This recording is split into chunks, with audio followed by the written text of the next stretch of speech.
Crime reporters TV news હવે જોઈએ અગત્યના સમાચાર। સુરતના સણિયા કણદે ગામ નજીક જાહેર રોડ પર એક્સપાયરી ડેટ વાળી દવાઓનો જથ્થો સળગાવવાનો કરાયો પ્રયાસ। સુરત શહેરના ડિંડોલી વિસ્તારમાં આવેલા સણિયા કણદે ગામ નજીક જાહેર માર્ગ પર મુદત વિધિ દવાઓનો જંગી જથ્થો બિનવારસી હાલતમાં ફેંકી દઈ તેનો ગેરકાયદેસર નિકાલ કરવાનો પ્રયાસ હાથ ધરાતા સમગ્ર વિસ્તારમાં ચકચાર મચી જવા પામી છે। અજાણ્યા ઇસમો દ્વારા દવાના જથ્થાને માત્ર ફેંકવામાં જ નહોતો આવ્યો, પરંતુ તેને સળગાવી દેવાનો જોખમી પ્રયાસ પણ કરવામાં આવ્યો હતો।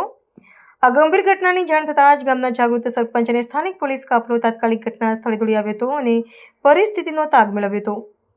ગામના સરપંચ અને સ્થાનિક રહીશો દ્વારા આ બાબતે ત્વરિત આરોગ્ય વિભાગને જાણ કરવામાં આવતા મેડિકલ ઓફિસર સહિતની ટીમે સ્થળ પર પહોંચીને ઝીણવટભરી તપાસ હાથ ધરી હતી।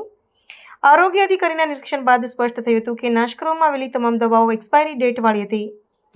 મેડિકલ ઓફિસરના જણાવ્યા અનુસાર મળી આવેલો જથ્થો, જેમાં મુખ્યત્વે કેલ્શિયમ અને કફ સિરપનો સમાવેશ થાય છે, તે કોઈ ખાનગી હોસ્પિટલ અથવા ક્લિનિકનો હોવાની પ્રબળ શક્યતા છે। જાહેર માર્ગ પર દવાઓનો આ રીતે નિકાલ કરવો તે જાહેર આરોગ્ય માટે અત્યંત જોખમી હોવાનું તબીબી અધિકારીઓએ જણાવ્યું હતું।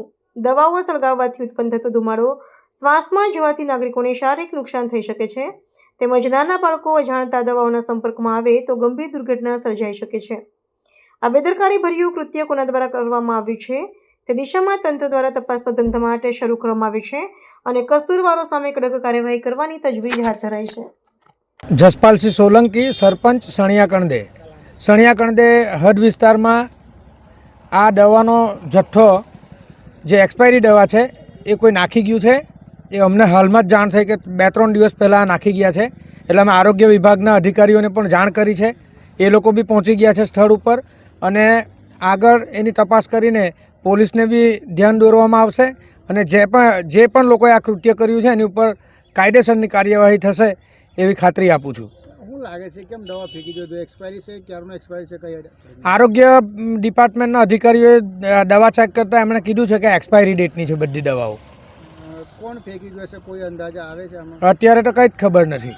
તમે પોલીસ કેસ કરવાનું કંઈક હાલ માહિતી મળી? આરોગ્ય વિભાગના અધિકારીઓએ કહ્યું છે કે પોલીસને બી જાણ કરીને યોગ્ય કાર્યવાહી કરાવીશું। હા, હું ડૉક્ટર આરમી શાંતિભાઈ પારેખ, મેડિકલ ઓફિસર પ્રાથમિક આરોગ્ય કેન્દ્ર 184 સુરત। દવા નાશ કરવામાં આવ્યું છે, કોણ છે, કેવી લાગે છે તમને? આ શું દવા છે? આ દવાઓની પ્રારંભિક તપાસમાં અમને ખબર પડી છે કે આ દવાઓ પ્રાઇવેટ પરચેઝમાંથી છે, જે કે પ્રાઇવેટ મેડિકલમાંથી યા પ્રાઇવેટ ક્લિનિકમાંથી લીધેલી હશે ને જે 2022-2021ની એક્સપાયરી ડેટની દવાઓ છે, જેમાં કેલ્શિયમ અને કફ સિરપ છે, એન્ટીબાયોટિક છે, થોડાક ઇન્જેક્શનો બી છે, જેનો ઉપયોગ શરદી ખાંસી માટે, શક્તિ માટે તથા ઇન્ફેક્શન નિવારવા માટે થાય છે।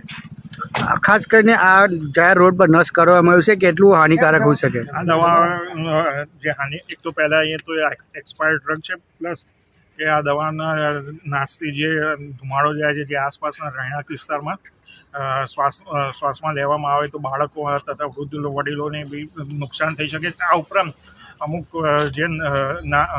અમુક નાના બાળકોના હાથમાં જો આ દવા આવી જાય ને એ દવા લઈ લે તો બી નાના બાળકને મોટું નુકસાન થઈ શકે છે। આ રસ્તો છે, આમાંથી રોજ સ્કૂલમાંથી આવે જાય ને આ જ રસ્તો પર લોકો નાના બાળકો છે જે ટ્યુબ લઈને રમતા દેખાયા છે, શું કહેશો આમાં?